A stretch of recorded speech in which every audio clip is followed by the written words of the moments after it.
এই মুহূর্তের সবচেয়ে বড় খবর, ঊনকোটি জেলায় বহুল আলোচিত ২রা মার্চের চুমু কাণ্ডে নয়া মোড়।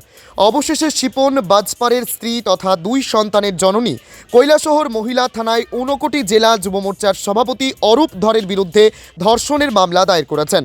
অভিযোগকারিনী নিজেই স্বীকার করেছেন যে অরূপ ধরের সঙ্গে তার অবৈধ সম্পর্ক ছিল, তবে তার দাবি সেই সম্পর্কের আড়ালেই তাকে প্রতারণা ও জোরপূর্বক শারীরিক সম্পর্কে বাধ্য করা হয়েছে। মঙ্গলবার কৈলাসহর মহিলা থানায় লিখিত অভিযোগ দায়ের করার পর ঘটনায় নতুন করে চাঞ্চল্য ছড়িয়েছে জেলা জুড়ে।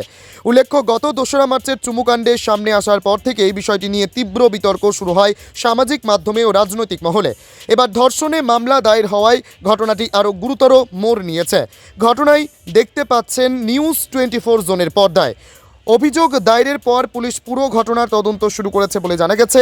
অভিযোগকারিনী সংবাদ মাধ্যমের সামনে নিজের বক্তব্যও তুলে ধরেছেন। শুনুন অভিযোগকারিনী ঠিক কী বলছেন। তোমার নাম? আমার নাম প্রদীপ্তা পাল। আজকে কেন হওয়া কি কারণে? এখন তাই অরূপ ধরের তাইনের নামে একটা এফআইআর করার লেগে। কিসের এফআইআর? এফআইআরটা হচ্ছে তাইনে আমার লগে মানে খারাপ করতে খুবই খারাপ করছে। একটা বছর তাইনের লগে সময় দিছি, নিজের জামাই বাচ্চা সব সারিয়ে তাইনের লগে আমি সময়টা দিছি। আমার জামাই কয়েকদিন আগে জেলে গেছে, একমাত্র দাঁড়িয়ে আমি হই মানে আজকে আমার লগে এরকম করছে, এরকমভাবে ভাঙচুর করছে, তখন থেকে তো কোনো মাইরে যায় না, এটা আমি জানি। আমার দুষ্টা আমি বলেছি আজকে আমার লেগে এরকম গেছে। তো আজকে আমার লেগে তুই কইছে আজকে এই মানুষটা আমার লগে থাকতে আসলো, যে মানুষটার হাত ধরছিলাম আমি, আজকে এই মানুষটার মধ্যে পথে আমার ছাড়িয়ে দিছে। মধ্যপথে ছাড়ছে কি তারা নিজের জানটা বাঁচানি নিজে সব ঠিক রাখছে, রাখে সেটা আমার সব যুক্তি নষ্ট করছে। আমার যে থাকার জায়গা নাই, কোনো কিছু করার নাই, মানে খুব খারাপ করছে আমার লগে। তুমি কি কুমারঘাটের ঘর ঠিক করছিলা? হ্যাঁ, ঘর ঠিক করছি কথা তাই নিয়ে ঘরটা ঠিক করে দিছিল আর কি। আমরা কে তাই কে? ওই যে অরূপ ধর আর লগে একজন আসতো মিঠু হইয়া, তাই না? আচ্ছা, তারা ঘর ঠিক করে দিয়েছিল। ঘরের ভিতরে আসলাম, প্রায় 4 দিনের মতন আসলাম। তারপরে মালিক যেন বেঁচে তাই নিয়ে মানে আমার হাজব্যান্ডের ভিডিওটা দেখে দিয়েছে। দেখার পরে আমরা দেখি আজকের ভিতরে ঘর থেকে বাইরে নিয়ে না, ঘর থেকে বাইরে নিয়ে হওয়ার পর তো এখন লোক করে লোক তো ঘর পাওয়া যায় না।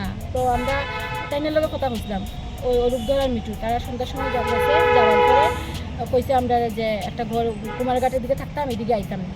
ওই এতটুকু কথা, এই দিনে এতটুকু। তারপরে তাইনে কইছে তাইনের মোবাইল বলে এখানে থানার মিলে দোয়া আছে, আমার সাথে কোনো কথা হইতে পারতো না, সব ব্লক করে দিছিল, কথা হইতে পারতো না। এই যে লোকেশন ট্র্যাক করছে, আজকে তাইনের মোবাইলটা লোকেশন ট্র্যাক করছে, অন্যের মোবাইল তো ট্র্যাক করছে না, যে কোনো মোবাইলটা তো আমার কথা হইতে পারবে। এমনকি মিঠু যে তাইনে আমার নাম্বারটা ব্লক করে রাখছে, কোনো কিছু তো কোনো যোগাযোগ নাই, কোনো কিছু নাই।